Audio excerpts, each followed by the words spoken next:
வணக்கம் நண்பர்களே, பாபாக்கருக்கு தமிழ் சேனலூடாக மற்றும் ஒரு சுவாரஸ்யமான விளையாட்டு தொகுப்போடு உங்கள் அத்தனை பேர்களையும் இந்த காணொலியூடாக சந்திப்பதில் மகிழ்ச்சி அடைந்து கொள்கிறேன். குறிப்பாக இந்த காணொலியில் உங்களுக்கு தர இருக்கின்ற விளையாட்டு தொகுப்பு நேற்றைய தினம் இடம்பெற்ற போட்டி, அதாவது இன்டர்நேஷனல் மாஸ்டர் லீக்கினுடைய நேற்று இலங்கை வெர்சஸ் இங்கிலாந்து அணிகளான போட்டி. அருமையான போட்டி, அட்டகாசமான போட்டி. குறிப்பாக பழைய சங்காவை மீண்டும் கண்டது போல் சங்கா மீண்டும் இலங்கை அணிக்காக விளையாடி கொண்டிருக்கின்றார் என்ற ஒரு உணர்வை ரசிகர்களுக்கு தூண்டக்கூடிய வகையிலே தான் நேற்றைய போட்டி அமைந்திருந்தது. குமார் சங்கக்கார சதம் கூட அடித்திருந்தார். அது மாத்திரமல்லாமல் இந்த போட்டியில் இலங்கை அணி வெற்றி பெற்றிருந்தார்கள். வெற்றி பெற்றது மாத்திரமல்லாமல் புள்ளி விவர பட்டியலிலும் முதலாவது இடத்தில் இருக்கின்றார்கள். இது தொடர்பாக நாங்கள் முழுமையாக இந்த காணொலியிலே பார்க்க இருக்கிறோம். அதுக்கு முன்பதாக நீங்க இன்னும் பாபாக்கருக்கு தமிழ் சொல்லக்கூடிய யூடியூப் சேனலை சப்ஸ்கிரைப் பண்ணாமலா பாக்குறீங்க, அப்ப கண்டிப்பா சப்ஸ்கிரைப் பண்ணி அந்த பெல் ஐக்கன் அப்படி ஒரு தட்டுன்னு தட்டி விட்டுருங்க. காரணம், நான் போடுகின்ற ஒவ்வொரு வீடியோக்களும் உங்களுக்கு உடனுக்குடன் நோட்டிபிகேஷன்ல வந்து விழும். இப்போ வாங்க இந்த வீடியோக்குள்ள போகலாம். குறிப்பாக நாங்கள் பார்த்தோமாக இருந்தால் நேற்றைய தினம் இடம்பெற்ற போட்டி, அதாவது இலங்கை மாஸ்டர்ஸ் அதே போன்று இங்கிலாந்து மாஸ்டர்ஸ் அணிகளான போட்டி. குறிப்பாக இன்டர்நேஷனல் மாஸ்டர் லீக் இந்தியாவில் இடம்பெற்றுக் கொண்டிருக்கக்கூடிய ஒரு நிலையிலே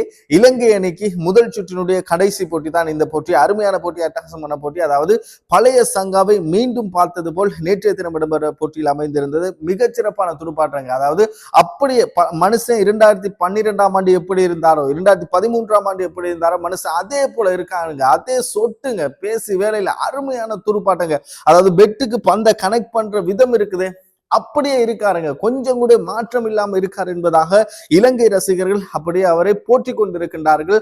குமார் சங்கக்கார இன்னும் இலங்கை அணிக்காக, இலங்கை இன்டர்நேஷனல் அணிக்காக விளையாடி கொண்டிருக்கின்றார் என்பதாக இலங்கை ரசிகர்கள் எண்ணிக்கொண்டிருக்கின்றார்கள். அவ்வளவு ஒரு துடுப்பாட்டங்க, அருமையான துடுப்பாட்டம் நேற்றைய தினம் இடம்பெற்றிருந்தது. குறிப்பாக நாங்கள் பார்த்தோமாக இருந்தால் நேற்றைய தினம் குமார் சங்கக்கார 100 ஓட்டத்தினை பெற்றிருந்தார். குமார் சங்க சதத்தினை பெற்றிருந்தார். இருந்தாலும் அவர் சதம் பெறும் பொழுது 19 4 ஓட்டத்தினை பெற்றுக் கொடுத்திருந்தார். எந்த விதமான அவர் சதம் பெறும்போது எந்த விதமான 6 ஓட்டங்கள் இல்லை. ஆனால் அவருடைய ஸ்ட்ரைக் ரேட் 200க்கு மேல தாங்க இருந்துச்சு. எந்த ஒரு கிரிக்கெட் வீரரும் T20 போட்டியில இப்படி சதம் பெற்றாலும் எந்த ஒரு 6 ஓட்டம் அல்லாமல் ஸ்ட்ரைக் ரேட்டை 200க்கு மேல வைத்துக்கொண்டு துடுப்படுத்தாடியது கிடையாது. இதுதான் முதல் தடவை, அதுவும் எங்கட சங்கா என்று தான் நாங்கள் சொல்லலாம். அப்படி ஒரு துடுப்பாட்டம். குறிப்பாக இலங்கை ரசிகர்கள் இந்த டீமை கூட இப்ப கொண்டாடக்கூடியதாக இருக்கிறாங்க. அதாவது இப்ப இருக்கக்கூடிய இலங்கையினுடைய இப்ப இருக்கக்கூடிய சர்வதேச அணி, அதாவது இலங்கை கிரிக்கெட் இப்போ உள்ள அணியை கூட இலங்கை ரசிகர்கள் நீங்களாம் தேவைடா, போங்கடா T20க்கு, இந்த பழைய ஆக்களை போதுண்டா, அப்படி துடுப்பாட்டம் நான் என்பது சொல்ற மாதிரி அப்படி ஒரு துடுப்பாட்டம், அப்படி ஒரு அருமையாக இருந்தது நேற்றைய தினம் இடம்பெற்ற போட்டி. குறிப்பாக சங்கா வெறியர்களுக்கு இது ஒரு அருமையான போட்டி, தரமான போட்டி, தரமான சம்பவத்தை குமார் சங்கக்கார செய்து கொடுத்திருந்தார். இந்த போட்டி தொடர்பாக நாங்கள் பார்த்தோமாக இருந்தால் முதல்ல துடுப்படுத்தாடிய இங்கிலாந்து மாஸ்டர்ஸ் அணி பெற்றுக் கொண்ட ஓட்ட எண்ணிக்கை 20 ஓவர்கள் நிறைவுக்கு வந்த நிலையில் 146 ஓட்டங்களை மாத்திரமே பெற்றுக் கொண்டார்கள். 5 விக்கெட்டுகளை இழந்து இங்கிலாந்து மாஸ்டர்ஸ் அணி சார்பாக நாங்கள் பார்த்தோமாக இருந்தால் முஸ்டர் 50 ஓட்டங்களை பெற்றுக் கொடுத்திருந்தார் 39 பந்துகளுக்கு. அதே போன்று பிரஸ்னன் 18 ஓட்டங்களை ஆட்டமிழக்காமல் பெற்றிருந்தார் 17 பந்துகளுக்கு. அம்ப்ரோஸ் மிகச்சிறப்பான முறையில் துடுப்படுத்தாடி இருந்தார். இவர் ஆட்டமிழந்திருந்தார் 17 ஓட்டங்களை பெற்று ஆட்டமிழந்திருந்தார் 18 பந்துகளுக்கு. அதே போன்று மெட்டி 15 ஓட்டங்களை பெற்றுக் கொடுத்திருந்தார் 17 பந்துகளுக்கு. மொத்தமாக இங்கிலாந்து மாஸ்டர்ஸ் அணியினர் பெற்றுக் கொண்ட ஓட்ட எண்ணிக்கை 146 ஓட்டங்களை பெற்றுக் கொண்டார்கள். 5 விக்கெட்டுகளை இழந்து 20 ஓவர்கள் நிறைவுக்கு வந்த நிலையில் இலங்கை மாஸ்டர்ஸ் அணியினுடைய பந்துவீச்சு பிரதியை நாங்கள் பார்த்தோமாக இருந்தால் உதான 1 விக்கெட் இணைக்க பெற்றிருந்தார். 21 ஓட்டங்களை விட்டுக் கொடுத்து 4 ஓவர்கள் பந்து வீசி. அதே போன்று அசேல குண்டரத்ன 1 விக்கெட் இணைக்க பெற்றிருந்தார். 21 ஓட்டங்களை விட்டுக் கொடுத்து 3 ஓவர்கள் பந்து வீசி. அதே போன்று ஜீவன் மெண்டிஸ் 1 விக்கெட் இணைக்க பெற்றிருந்தார். 22 ஓட்டங்களை விட்டுக் கொடுத்து 3 ஓவர்கள் பந்து வீசி. சுரங்கடி சில்வா 1 விக்கெட் இணைக்க பெற்றிருந்தார்.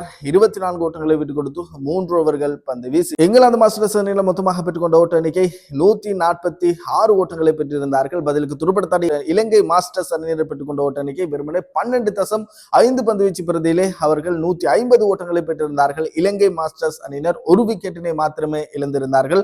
ஆரம்ப துடுப்பாட்ட வீரராக இலங்கை அணி சார்பாக குமார் சங்கக்கார, அதே போன்று கழுவித்தாரண ஆகியோர் ஆரம்ப துடுப்பாட்ட வீரர்களாக வந்தார்கள். கழுவித்தாரண குறைந்த ஓட்டங்களை தான் பெற்றுக் கொடுத்திருந்தார். அதாவது கழுவித்தாரண 8 ஓட்டங்களை பெற்றுக் கொண்ட பொழுது குமார் சங்கக்கார அரை சதத்தினை கடந்து விட்டார். குறிப்பாக குமார் சங்கக்கார இந்த போட்டியிலே 106 ஓட்டங்களை பெற்றுக் கொடுத்திருந்தார் ஆட்டமிழக்காமல். இறுதியாக இலங்கை அணி வெற்றி பெற்றதை குமார் சங்கக்காரோட மட்டையிலப்பட்ட அந்த இறுதி 6 ஓட்டத்தோடு, அதுதான் இந்த போட்டியினுடைய முதலாவது 6 ஓட்டமும் என்பது குறிப்பிடத்தக்கூடிய ஒரு இடமாக இருக்கின்றது. 22 பந்துகளுக்கு குமார் சங்கக்கார அரை சதத்தினை கடந்திருந்தார். அதே போன்று 46 பந்துகளுக்கு சதத்தினை கடந்திருந்தார். குமார் சங்கக்கார சதத்தினை பெற்றுக் கொள்ளும் பொழுது 19 4 ஓட்டங்களை பெற்றிருந்தார். ஸ்ட்ரைக் ரேட் 200க்கு மேலே வைத்திருந்தார். ஆனால் எந்த விதமான ஒரு 6 ஓட்டமும் கிடையாது. அவர் சதம் பெற்றதன் பிற்பாடு இறுதி பந்திலே தான் வெற்றியடையும் போது அவருடைய மட்டையிலே பற்றி இறுதி பந்திலே தான் அந்த 6 ஓட்டம் பெறப்பட்டது. எனவே அந்த 6 ஓட்டத்தோடு தான் இலங்கை அணி இந்த போட்டியிலே வெற்றி அடைந்து கொண்டார்கள். அதே போல நாங்கள் பார்த்தோமாக இருந்தால் அசேல குணரத்ன 22 ஓட்டங்களை பெற்றுக் கொடுத்திருந்தார். 12 பந்தில ஆட்டம் இழக்காமல் அசேல குணரத்ன தொடர்ச்சியாக இந்த தொடர் முழுவதும் பிரகாசித்துக் கொண்டிருக்கின்றார்.